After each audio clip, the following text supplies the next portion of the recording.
DXFE.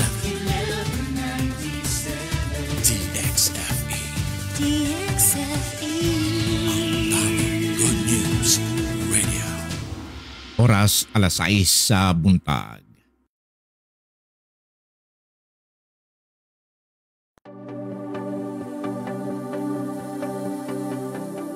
What he began, he will complete.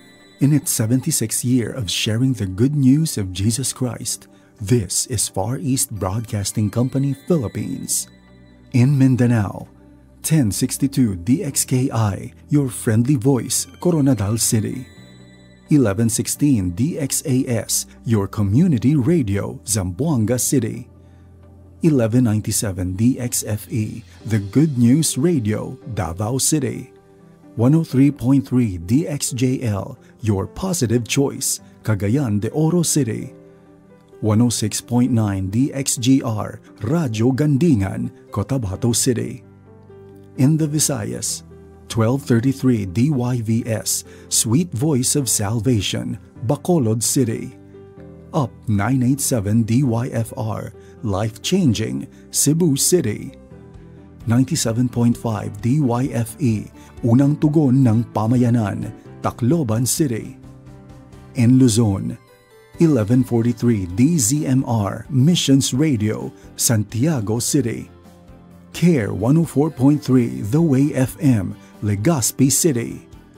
106.3 DZRK, Quezon, Palawan.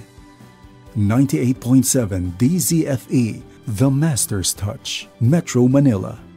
And 702 DZAS, Agapay ng Sambayanan, Mega Manila. FEBC Philippines, communicating Christ in our world.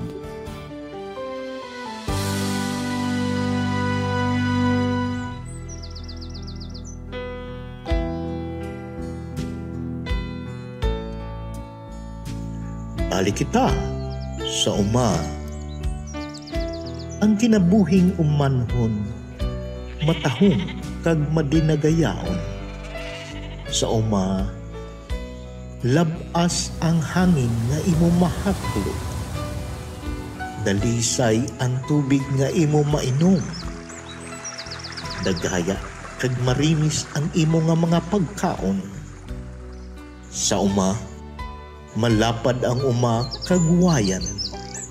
Sa diin ang imo mga kabataan, hilway sa pagdalagan kag paghinampang. Pero labaw sa tanan abyan, sa uma, malapit ikaw sa imo kasilingan, kag ang Ginoong Diyos nga imo manunuga, imo kaupod kag mabatsyagan. Oo, balik kita sa uma. Lalaki ka man o kun babae, hamtong ka man o pamatanon, balik kita sa uma.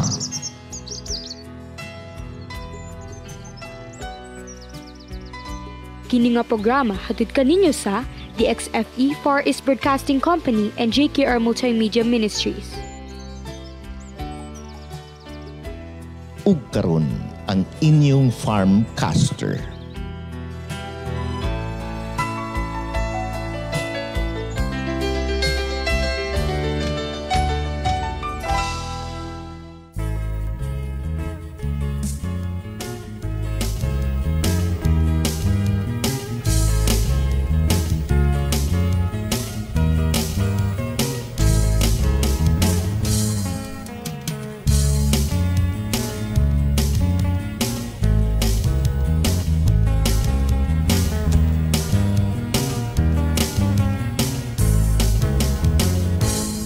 Magpasalamat kita sa Ginoo sa iya nga kaayo ginahatag sa aton.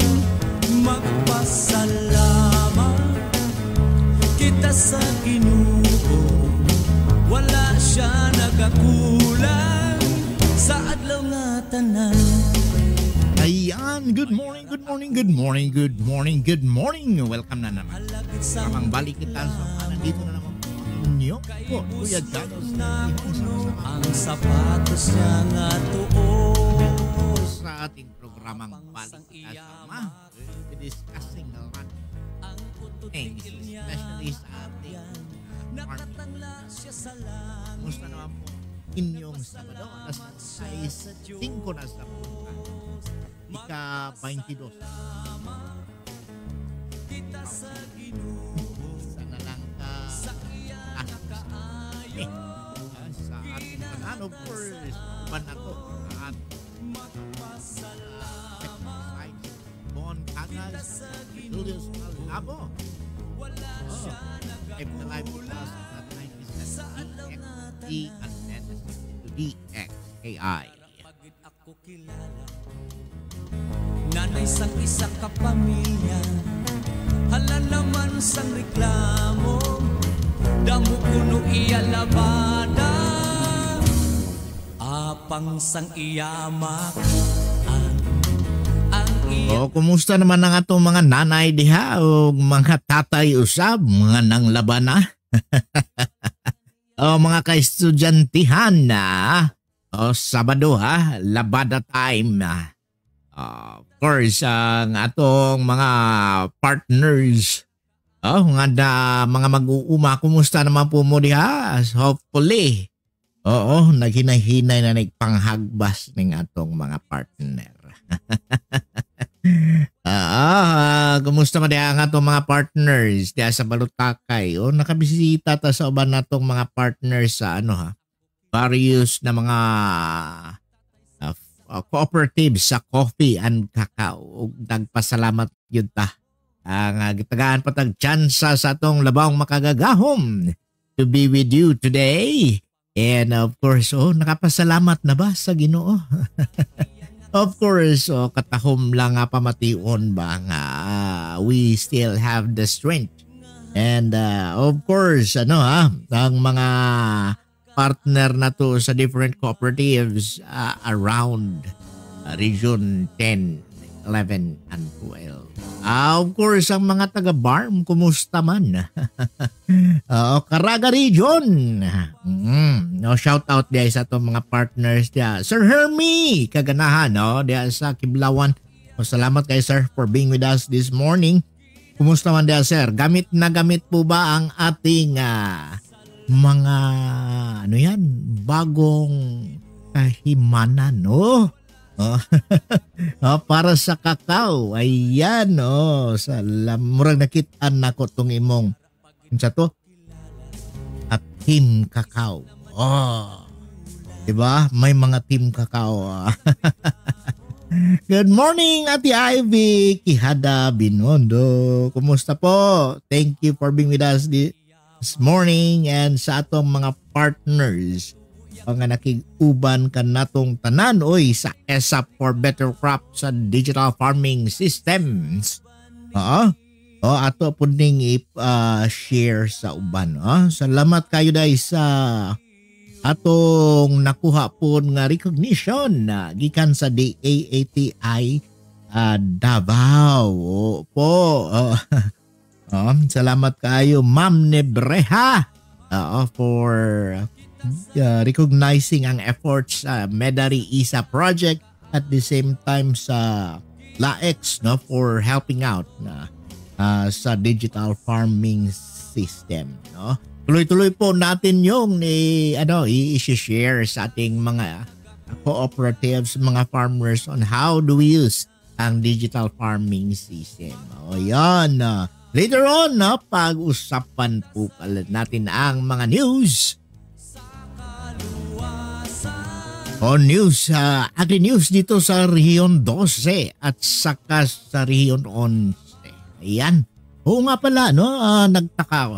Tingala taba nga ang Facebook page sang Agri-Soc Sergeant nag-down. And then ang sa DXKI nag-down man. Wala natabo dira sa aton. Sa Coronadal, abi ko aton lang daw may siguro ba? Kaya may bago tayong Facebook page sa ating 1062 DXKI. So palihog lang po sa wala pa follow. Please help us share ang bagong Facebook page sa atong DXKI. Tama ba kuya doon, no? Bago ini nga Facebook kay daw na taken down tong isa. Hindi ko balaan nga. And then ang sa agriculture man na taken down man. Kaya naga-wonder kami why. Ano ang mga panghitabo. Oo, bata God has His own ways. Of course, kailangan talaga natin lang i-give everything to God. Yan. Hindi kinato na makalimtan po, no? And then, of course, sino ba ang ara padre? Ayan. Ati Konsa Hiki. Salamat kayo for being with us. To Daniel Duremdes. Salamat for being with us. Ayan. Si Ati Flor Delgama. Ayan. Si Kuya John De Jesus. Ayan. Thank you. Good morning. Good morning sa inyong tanan nga ara dira nakig-uban sa to sa atong mga Facebook pages. Ayan, Tiding Almario Lopez. Oy. Thank you for being with us. Mangundayaw. Ayan. Thank you kayo ma'am for being with us from Cabuyao, Laguna. Yan, kumusta po dyan sa Cabuyao, Laguna? Thank you very much for being with us. And of course, please don't forget to subscribe, like, and share ang ating mga Facebook page. And of course, mga partners naton. Mga partners naton nga wala gapuas ka mag help sa aton. Ate Jen, I got the invitation. Ate Jen, salamat Jen. Ate Edna Medes, good morning. Kumusta mandira Ate Edna? Thank you Ged for being with us. And basi hindi ko na basa tanan pero yes, we're so thankful nga ara kamodra nakig-upod sa amon. Remember last Saturday we have discussed a special episode po how the Lord had blessed us, especially sa aton programa Balik Kita sa Uma during 8 years, 9 years of God's goodness. There is Balik Kita sa Uma being aired sa aton 1197 DXFE. And yes, salamat kayo sa tanan nato mga partners pod nga always nakig-uban nato sa Agri-Info. Oy, mga partner natin dyan sa Zamboanga. Salamat. Buenos dias, mi amigo, mi amiga. Thank you kayo for being with us. And then of course, mga partners natin na tumutulong always sa ating isa pa man sa mga dapitan. Ayan. Dapitan, Dipolog. Mainit-init mainit-init. Ang politika ayan sa ating politics po pala. How do we challenge yan sa akin as a farmer, as a professing Christian. Paano po ba natin i-share? How do we respond on this kind of grabe nga mga distorted facts, etc. Ayan, Sir Manuel Castro of Tarbico, sir. Kumusta man da, Sir June? Thank you for being with us this morning, and thank you for sharing usab ang atong mga Facebook pages. Ate Aiza, Habel you, thank you. Arsinia, Arsenia Sibala. So thank you again for being with us. And thank you also na may sumasama at nakikipag-share sa ating mga partners. Oy, Marso Suplado. Suplado ni si Marso man. Kansa, good morning. Thank you for accepting our request.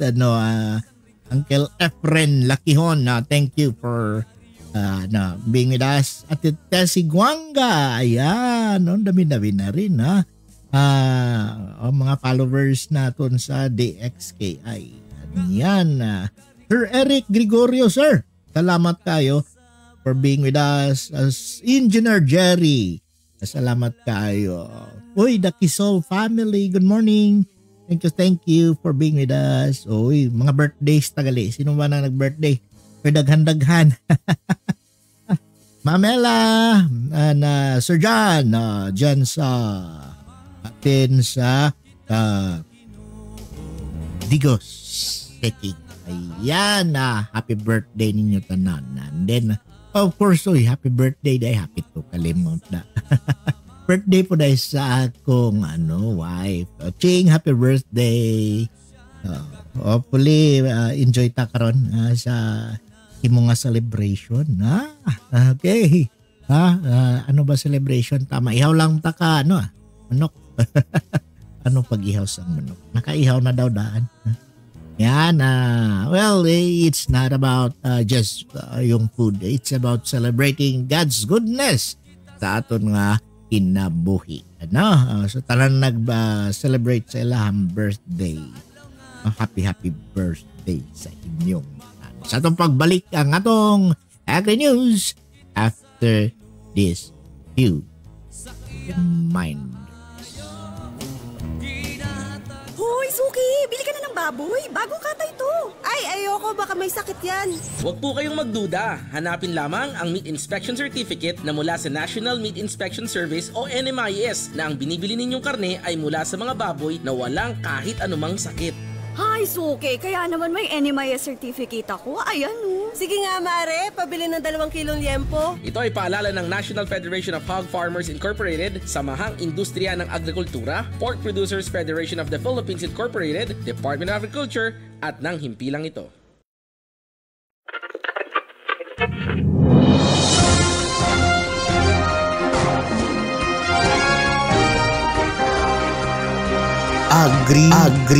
Agri-News.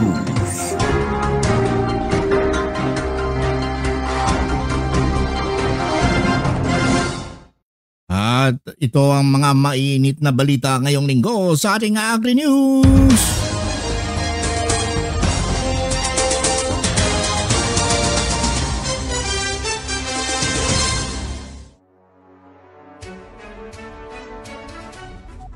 Good morning mga ka-agri!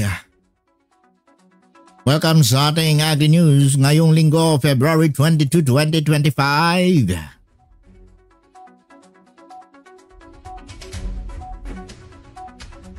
Para sa ating mga headlines, Department of Agriculture, Philippine Carabao Center, USM magtatayo ng liquid nitrogen mini plant. 11 million warehouse ipinagkaloob sa magsasaka sa Norala, South Cotabato. Solar powered irrigation ipinagkaloob din sa mga magsasaka ng Lake Cebu. At the same time, turn over din ang solar irrigation dito. Mga kabataan pinalakas sa pagnenegosyo sa agrikultura. PA11 namahagi ng 5.9 million na tulong sa magsasaka sa Davao de Oro.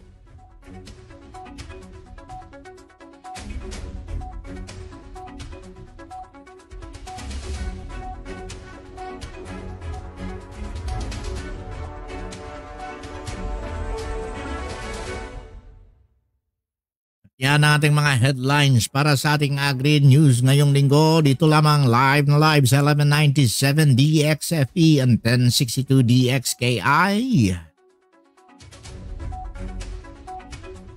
Ito po ang inyong tagapagbalita, Kuya Janos Lakihon. At para sa ating mga detalye ng ating mga balitang pang-agrikultura, Department of Agriculture, PCC o Philippine Carabao Center magtatayo ng liquid nitrogen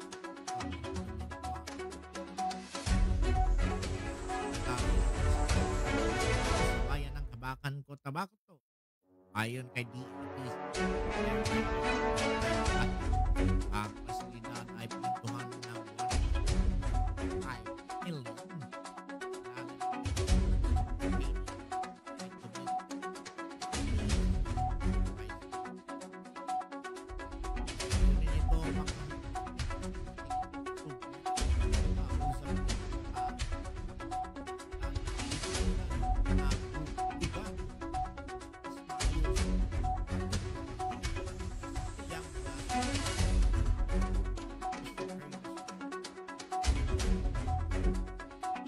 Liquid nitrogen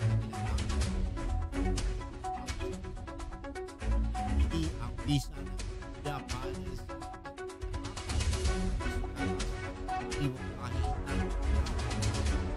ayon sa DOT ang hakbang bahagi ng kanilang genetic program na bansa. Ang pamamagitan nito, mas maraming magsasaka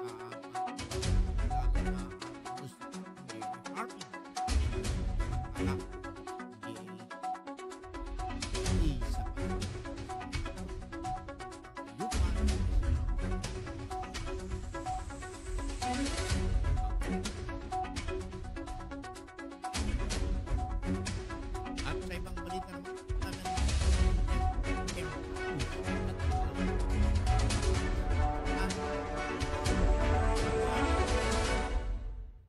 ipinagkaloob sa dalawang group Norala South Cotabato ang dalawang warehouse facilities na nagkakahalaga ng 11 million pesos noong Pebrero 19, 2025. Tumanggap ng 6.2 million peso na facility ang Norala Seed Growers Association o NOSEGA, habang 4.8 million naman na facility ang iginawa sa San Jose Norala Communal Irrigation Association.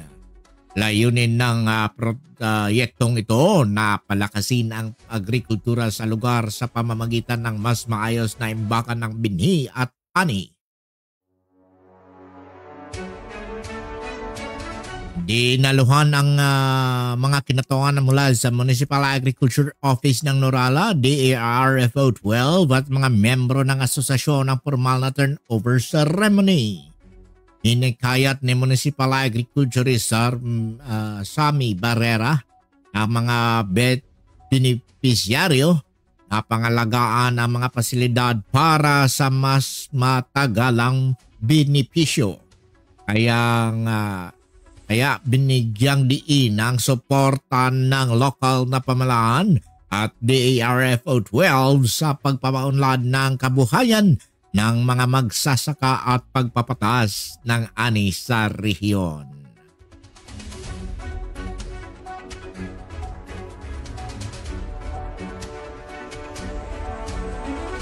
At sa ibang balita naman, solar-powered irrigation ipinagkaloob sa mga magsasaka sa Lake Cebu.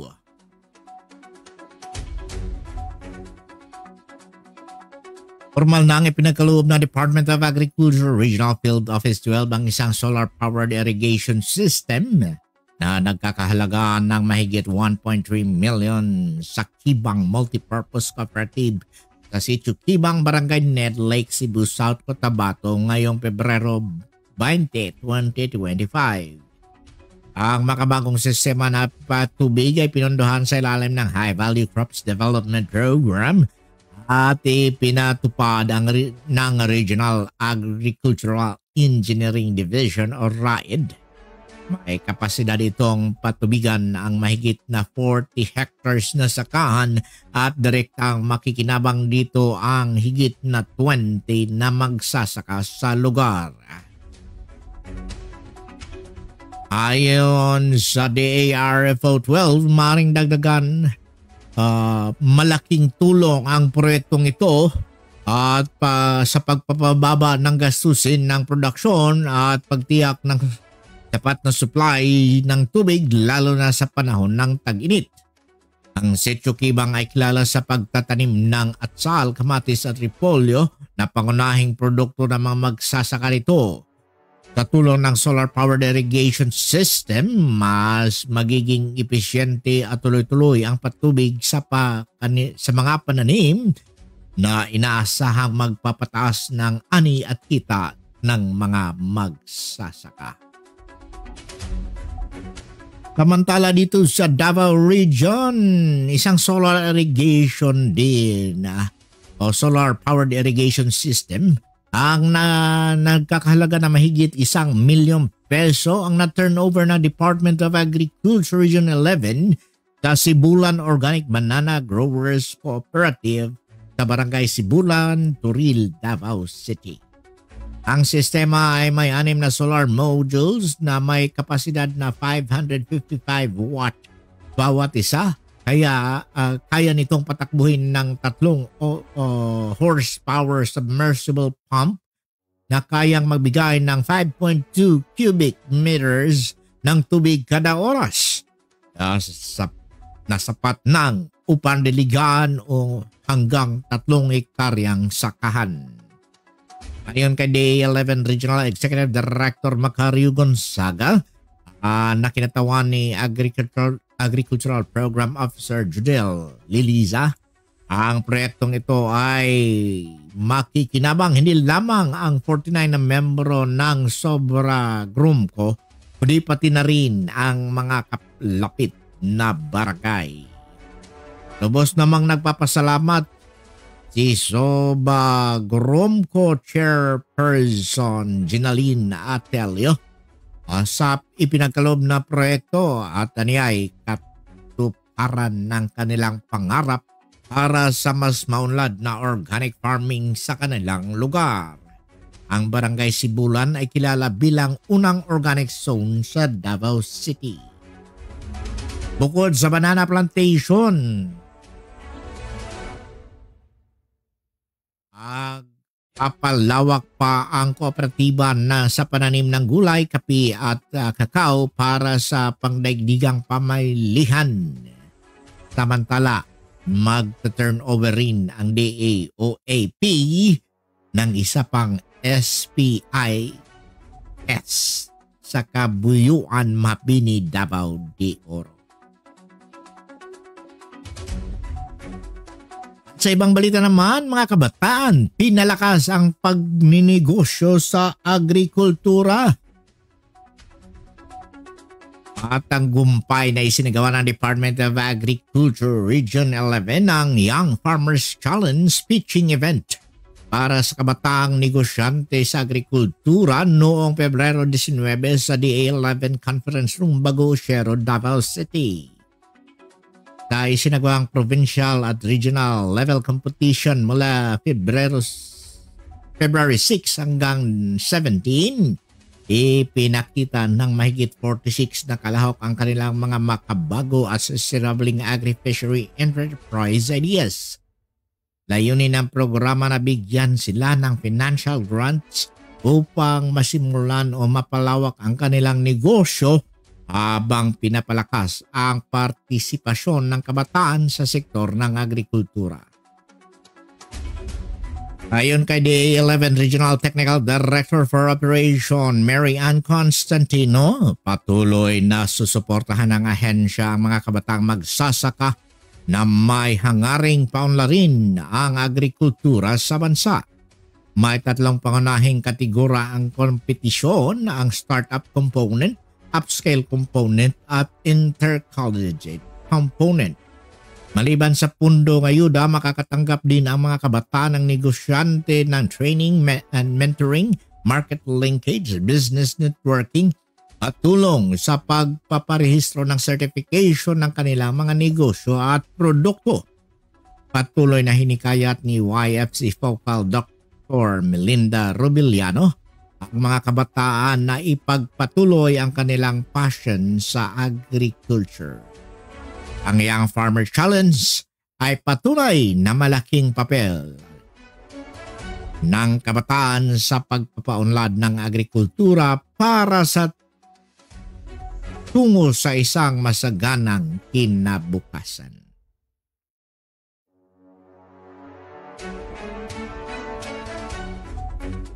Para sa ating panghuling balita, DA11 na mahagi ng 5.9 million na tulong na sa mga magsasaka sa Davao de Oro. Patuloy na ang pagsisikap ng Department of Agriculture Regional 11 na mapataas ang anin ng mga magsasaka. Kailanman ipinamahagi ng ahensya ang 5.9 million halaga ng tulong pang-agrikultura sa mga magsasaka ng Davao de Oro sa isang turnover ceremony sa Capitol Grounds, Kabidyanan na Bunturan. Bilang sa ipinamahaging suporta ang 2.1 million halaga ng yellow corn seeds mula sa Quick Response Fund para sa naapektuhan ng low pressure area noong 2024. Mayroon ding 739,000 na halaga ng buffer stocking corn seeds mula sa corn program at 2.9 million na halaga ng drone services vouchers para sa mga magsasaka ng palay na sasakop sa mahigit na 1,437 hectares na farm.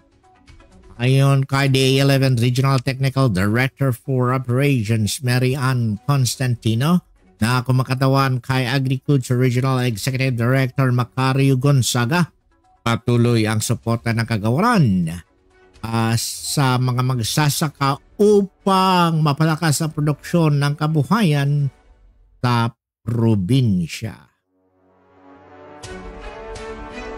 Bukod sa tulong ng DA11, nagbigay rin suporta ang Bureau of Fisheries and Aquatic Resources 11 at ang Provincial Local Government Unit ng Davao de Oro. Kabilang dito ang fingerlings, feeds, motorized bangka, fish cages, garden tools, binhi ng mais, palay at adlay. Gayon din ang punla ng saging at kakao, molasses at iba pang organikong pataba. Mahigit na 500 na magsasaka mula sa iba't ibang samahan ng 11 bayan ng Davao de Oro ang nakinabang sa ating program.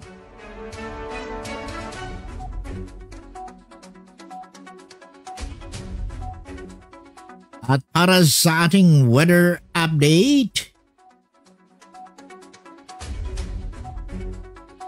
ito ang pinaka-bag-o nga update nga itong nakuha gikan sa DOST Pag-asa para sa itong syudad sa Davao City.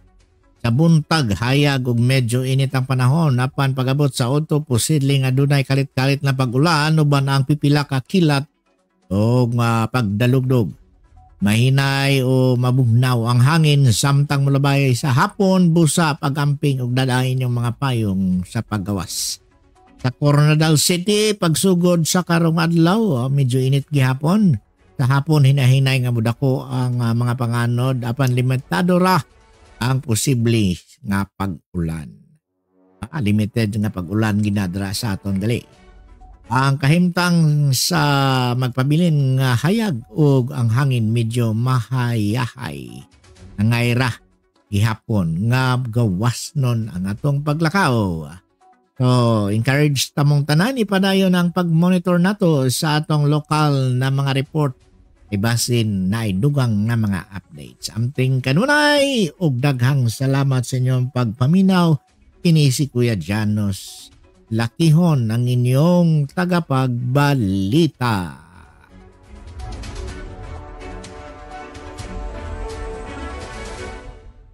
Sa atong pagbalik ang atong Agri-Tips after this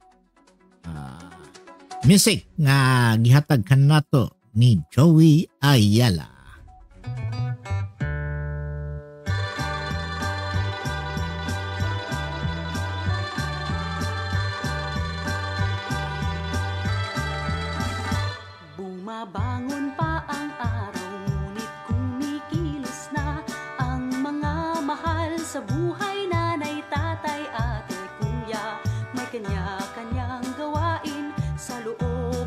labas. Kay sipag ng pamilyang magsasaka. Sa gulayan at sa pastulan at sa palaisdaan, tiyak na may maihahain pagdating ng kainan. Pag may sobra magpalitan, o di kaya'y ipagpili.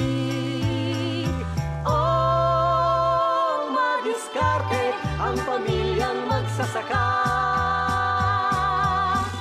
Magpunla, magbantay at alihi ang bunga na nagbibigay sigla sa mga minamahal. Alamin at pagyamanin ang likas na paraan. Mabuhay ang pamilyang magsasaka. Bawat sulok ng paligid may umuusbong punla. Ito ang kabuhayan, kapaki-pakinahabang pagsasakay, karangalang di maipagpapalit. Mabuhay ang pamilyang magsasaka. Magpunla, magbantay at alihin ang bunga na nagbibigay sigla sa mga minamahal. Alamin na pagyamanin ang likas na paraan. Mabuhay ang pamilyang magsasaka. Mabuhay ang pamilyang magsasaka.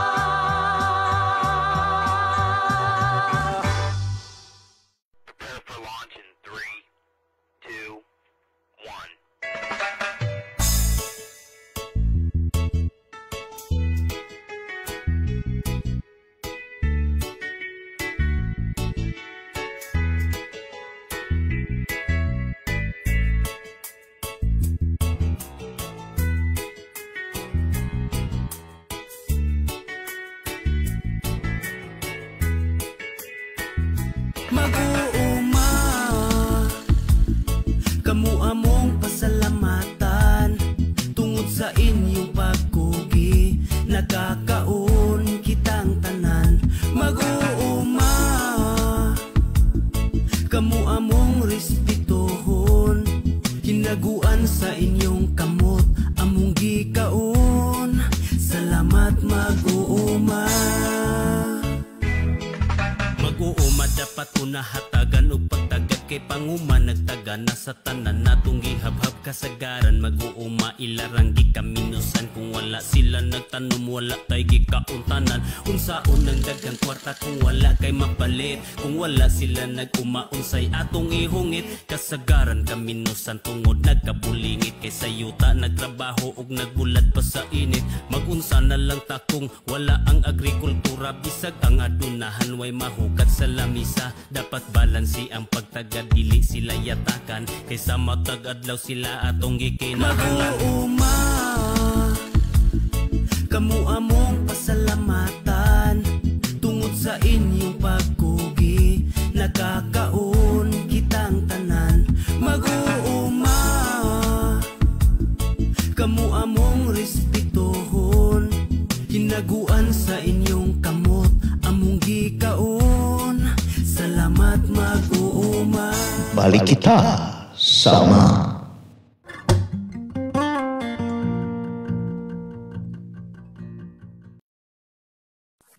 Good morning! Ani-ana ang programang alang sa mag-uuma. Ingon ang gusto mang mahibalo unsaon ang pagpanguma. Balik kita sa uma. Mga hisgutan ang bahin sa pagpanguma atong tukikon dinhi nga programa. Tubagon ang inyong mga pangutana mahitungod sa nagkadaiyang isyu sa pagpanguma. Balik kita sa uma. Gikan sa produksyon, proseso o hangtod sa merkado atong hisgutan. Balik kita sa uma. Mag-uumang tunay kahibalo, siguradong tunay asinso. Balita sa Uma. Alang sa produktibong mag-uuma, paminaw sa programang Balita sa Uma. Kauban si Kuya Janos Lakihon. Kini nga programa hatid kaninyo sa 1197 DXFE Far East Broadcasting Company o JKR Multimedia Ministries.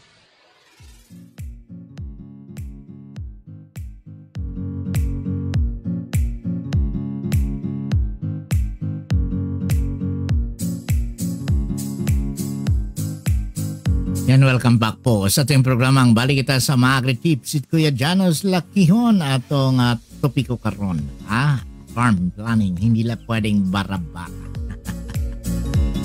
Anong barabara mangyud ba? No? So, bitaw ka nang, ingon bitaw nga, mo ano lang ka, mo diretso na lang ka og tanom ba? Wala na ipagplano-plano. Hi, good morning guys sa atong mga partners diya nga naminaw ka nato karon. Blessed morning po daw sa lahat. Sabi ni Ate Elizabeta Baterina. Salamat kayo ma'am for being with us. At saka kay Mary Grace Silio, good morning, watching from Kalinog. Wow, Kalinog sa Visayas po ba? Salamat po for being with us this morning. And so atong hisgutan karon ano ning ginatawag na to farm planning, no? Hopefully sa lahat nating mga farm, so mga ka-agri, alam niyo ba na ang success sa farming ay hindi lang nakasalalay sa sipag at tiyan. Yan, kailangan din natin ang tamang plano. Hindi pwedeng basta tanim ng tanim tapos bahala na kung may aanihin wala. Yeah. At sabi pa nga ni kung kauban sa farming pod, faith farming daw. Ano man ang faith farming? Nagtuo nga motubo, mudaghan ang bunga, pero gipasagdan. Yan. So, kailangan jud nato pagpuno. And of course, papasok dito ang tinatawag nating smart farm planning. Ano yung smart?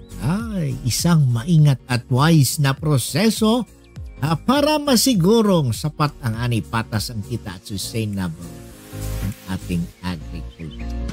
So, pananim, ayan.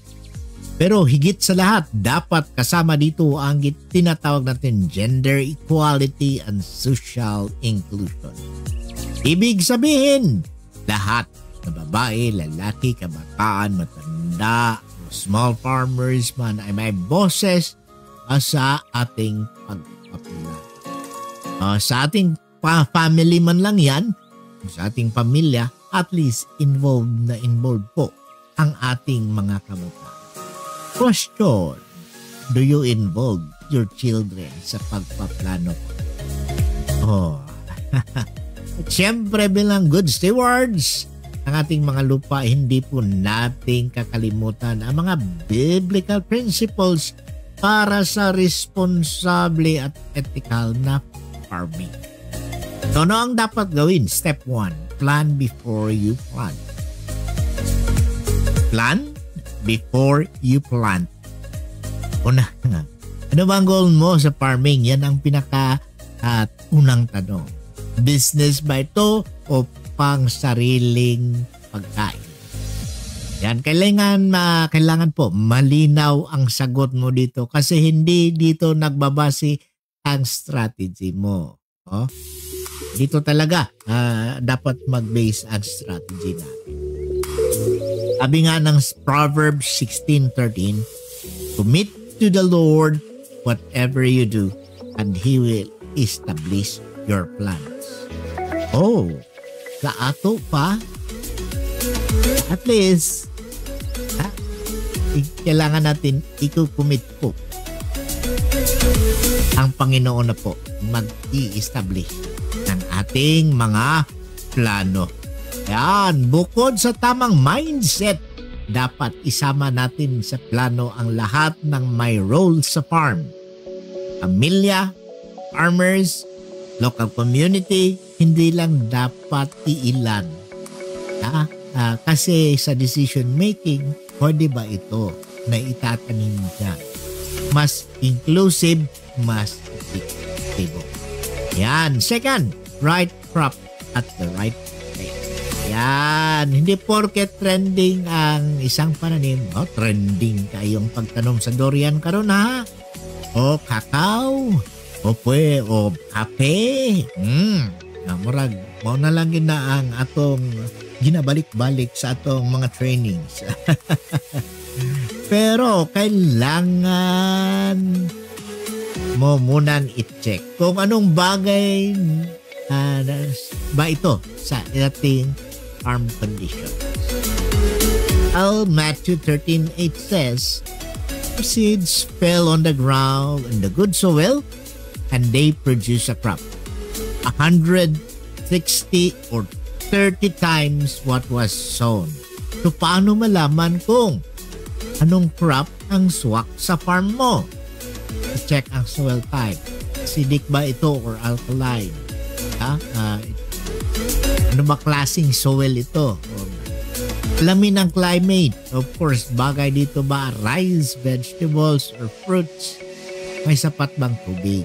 Of course, no? Huwag din kalimutan, tanungin ang local farmers at mga indigenous communities. Minsan sila ang may best knowledge kung paano o anong pananim ang pinakaswak sa ating area.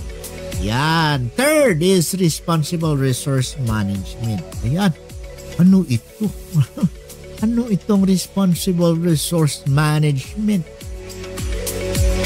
Ang tubig, lupa, natural resources ay hindi unlimited.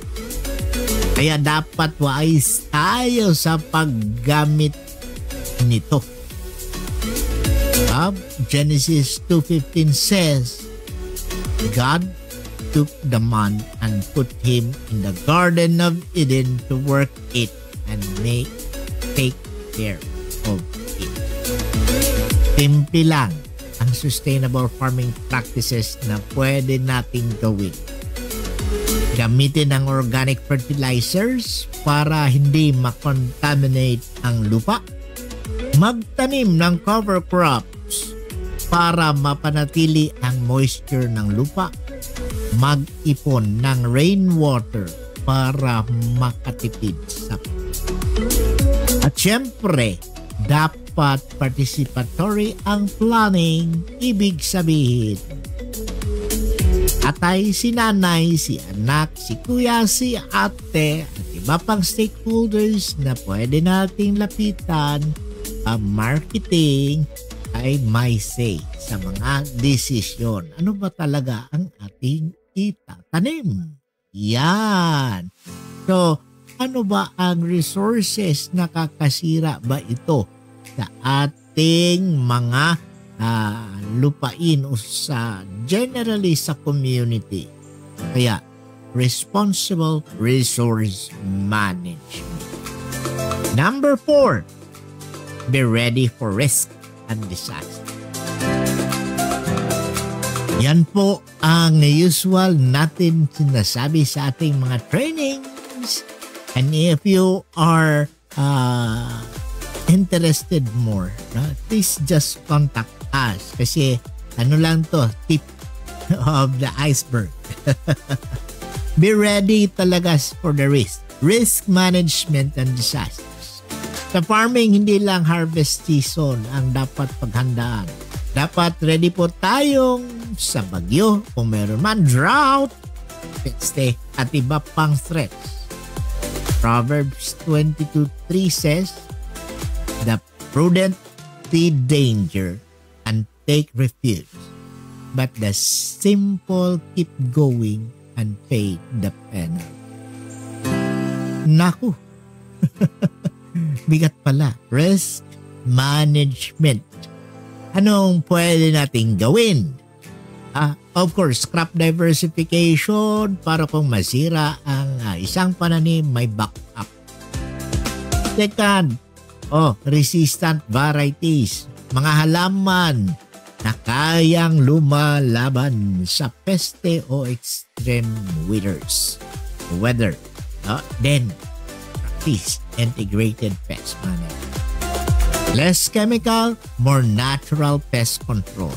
Ayan, kaya hapon we visited ang taga RCPC Davao. Kasama natin, nagbisita tayo sa different na mga isang cacao farm that will be using itong tinatawag nating natural pest.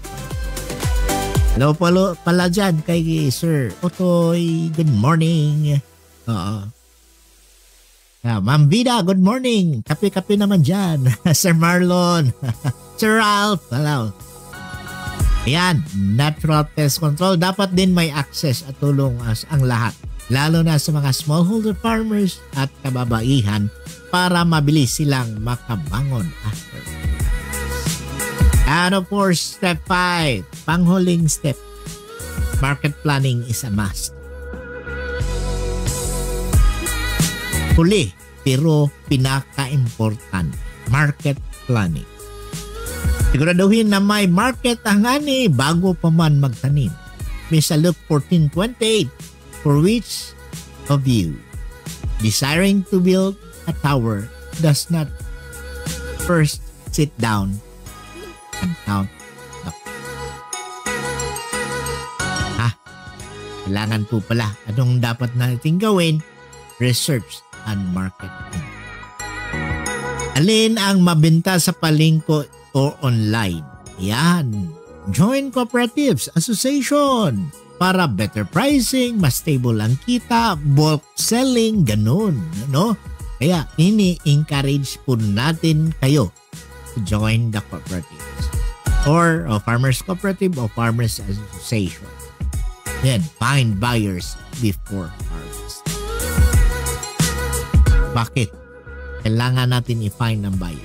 Pero kung true cooperative naman, dyan na tumutulong ang cooperative. Of course, at least may buyer para walang masayang na.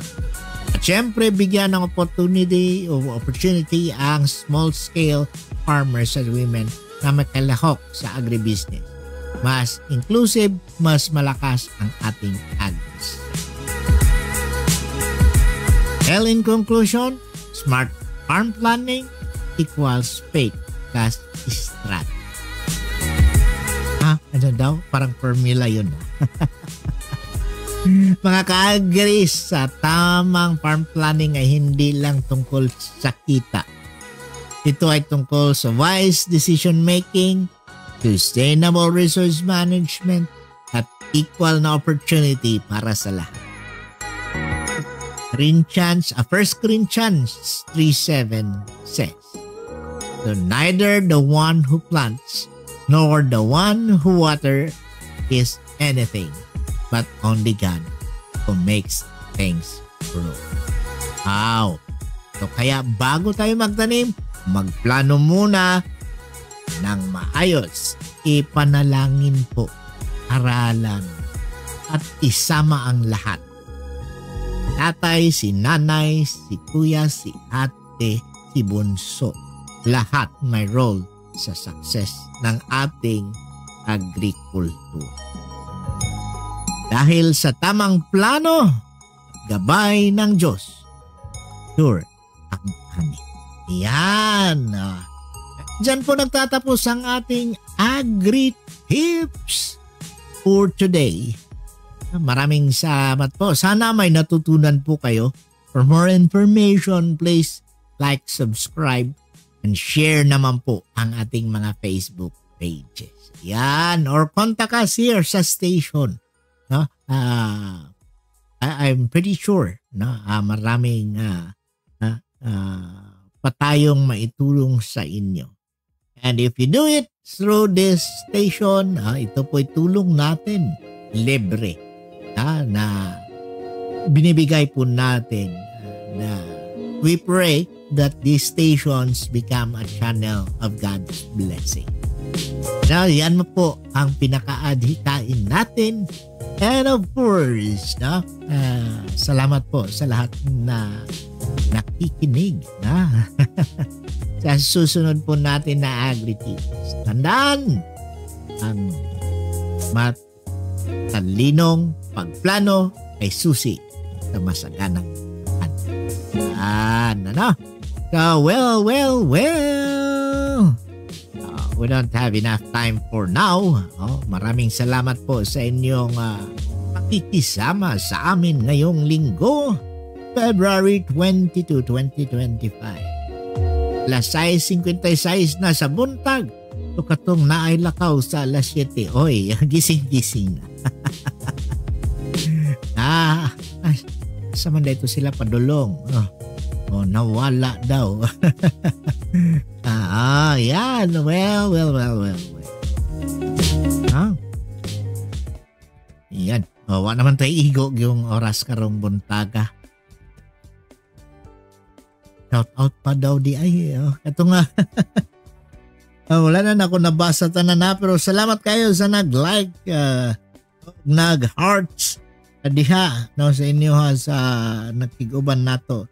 1197 DXFE Marilo Tutor. Salamat for being with us. Nora Salvador. Salamat po for being with us. Ayan. Dami palang nag-comment doon sa isang video natin. Hindi ko nakita. No? At yes, thank you very much for being with us. Ayan. Like, subscribe, and share naman. Partners natin na sumasama sa atin. Ma'am Imelda Rasay, salamat po for being with us. Kumusta diya, ma'am? Ayan. Yeah, oo. Bronze Bawe, salamat po. Kapag sama sa atin ngayong linggong ito. Ayan. May mga nagkumabol pa. Sige, apa man daw oras gamay. May oras pa ba? May oras pa kunti. Ayan, 6:58. Ayan.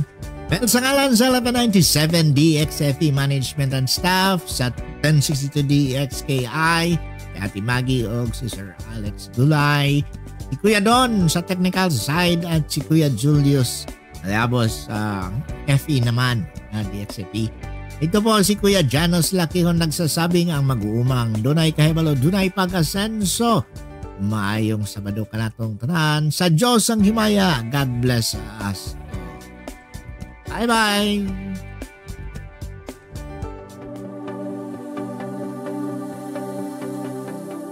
What He began, He will complete. In its 76th year of sharing the good news of Jesus Christ, this is Far East Broadcasting Company, Philippines.